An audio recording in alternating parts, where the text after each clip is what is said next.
السلام علیکم ګرانو دوستانو. نن به زه تاسو ته د کرکټ په هکله باندې یو څو تازه او ډېر مهم خبرونه درکړم. هسې خاص کار زه به تاسو ته د حضرت الله زازي او محمد نبي مینوالو ته یو ډېر زبردست او د خوشحالۍ خبر ورکړم.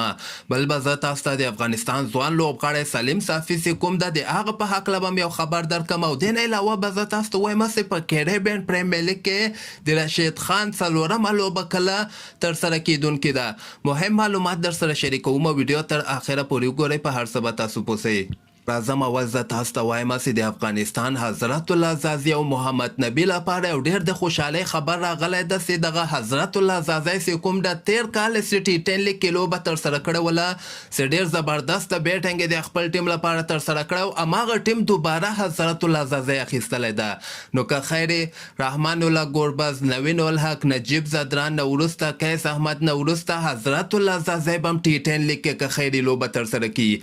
او د محمد نبي په هکله باندې یو ډېر د خوشحالۍ خبر راغلی ده چې محمد نبي په سی پی ایل کې اخیستل شوی ده. کیریبین پریمیر لیګ د ویسټ انډیز لیګ کې د افغانستان رحمان الله ګوربز، مجیب زدران، رشید خان، اظهار الحق نوید نه وروسته محمد نبي هم نن دوبۍ نه د ویسټ انډیز په طرف باندې روان شوی ده. اول ته به جمیکا تلاواس په نوم باندې چې کوم ټیم ده بقایه لوبه کې به ورته که خیر محمد نبي لوبه ترسره کړي. یعنی د نبي لپاره ډېر ښه چانس ده چې همدغلته خپل فورم کې بیرته دوباره پخوانی فورم کې راسي او T20 ورلډ کپ کې که خیر افغانستان ته ښه ولوبېږي. بیټینګ باندې باید ډېر زیات کار وکړي، بولینګ باندې به محمد نبي ښه کار وکړي، ښه پریکټیس ده ورته کیریبین پریمیر لیګ چې هلته خپل فورم کې دوباره راسي. او دې نه علاوه به زه تاسو ته د افغانستان ځوان لوبغاړی سلیم صافي چې کوم ده هغه ته د رشید خان اکیډمي له طرف نه مبارکي ورکړل شوې ده.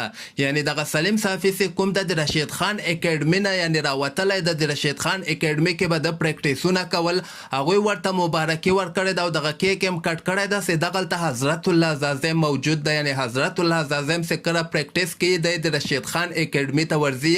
نو نن یې سلیم صافي لپاره مبارکي ورکړې ده، کیک ورته راوړی ده چې ته د افغانستان لپاره په T20 ورلډ کپ کې یعنی دومره کم وخت کې ته نړیوال جام کې د ځان داخل کړ چې دغه هم د افغانستان لپاره یو ډېر ښه خبر ده. نو سلیم صافي ته پکار ده چې خپل پوره کوشش وکړي، ځکه ټیم ته راتلل ډېر داسې لوبغاړي راغلي دي خو ټیم کې باید دی ځان ته ځای پیدا کړي، ځکه ټیم ته ډېر زیات لوبغاړي لازم یو سیریز دوه سیریز وکړي بیا همدغسې غیب سي. که سلیم صافي غواړي د افغانستان لپاره ډېر وخت راهیسه یعنی لوبه ترسره کړي نو باید په T20 ورلډ کپ کې خپل پوره کوشش وکړي او ښه بولینګ د افغانستان لپاره ترسره کړي. بل به زه تاسو ته دغه کیریبین پریمیر لیګ په هکله باندې یو خبر درکړم چې په سی پی ایل کې خو تېره ورځ د رشید خان دوی ټیم لوبه ترسره شوې وله. هغه لوبه خو یې وبایلله.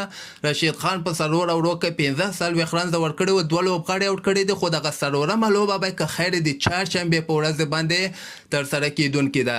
رشید خان دغې نه مخکې دوه لوبه کې ورته ډېر زبردست د بولینګ هم ترسره کړی و. او بل دغه نن هم یوه لوبه ترسره شوې ده چې مجیب زدران دوی ټیم لوبه اوس هم روانه ده خو 14 اوورو کې ډېر کم ټارګټ ورکړی ده. مجیب دوی ټیم صرف 108 رنزه ټارګټ په 14 اوورو کې ورکړی ده او دغه بل ټیم هم راوتلی ده چې مجیب ورته یو اور کې یعنی 2 رنزه صرف ورکړي دي او په پاور پلی کې مجیب ته بالینګ ورکړی چې ډېر ښه بالینګ یې اوسه پورې کړی ده.